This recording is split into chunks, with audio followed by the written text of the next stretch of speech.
But I would like to just kind of put it around the table that what do you think will contribute to a continuation of a downside move? Or if we're just looking at the price action, what's going to support the market to continue to go higher? So why don't we, again, Wally, I'll leave that open for you, and then we'll do a round on that. Sure.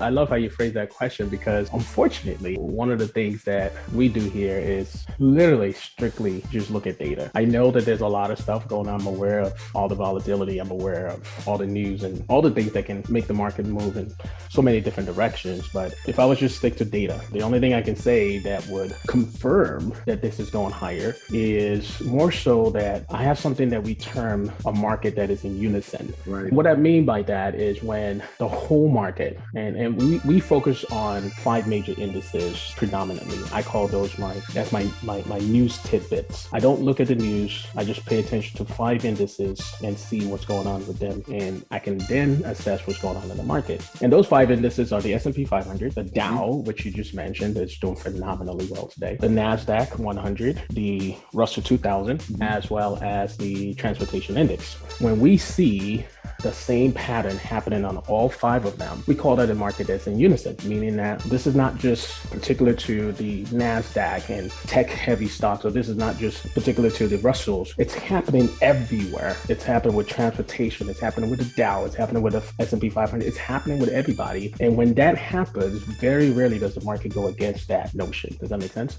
And so yes, it does. when we saw that this weekend, it's like, oh my goodness, the NASDAQ put in a bottom, the S&P put in a bottom, the Dow put in a bottom, the Russell put in a bottom, the transportation put in a bottom. It's like, this is a no-brainer. The market is at the bottom. And that's kind of like what we attribute the reason why, it doesn't matter. Yes, I do agree with what Sonny said. There could be volatility. And again, I think part of that reason is because it's going to be a lot, I believe. I won't go out there and say, oh yeah, I know for sure. But I always question, why is there always volatility at the bottom? And my only theory behind that is that maybe this is where the institutions are doing a shift in their portfolio change, where there's a sector rotation or something. But something is happening that causes that volatility. But almost every major bottom would have volatility that would be choppy, which is very interesting because that's when it spooks a lot of people to stay out of the market, which is what Warren Buffett says, you buy when everybody is fearful. So from a data point of view, we're seeing that the major indices that we follow, every single one of them are saying it's time to buy. We've hit the bottom. So that's another additional confirmation that we use to then say it's not just the S&P. S&P is not a Lone Ranger here. It's not the Rambo. All of them are in unison.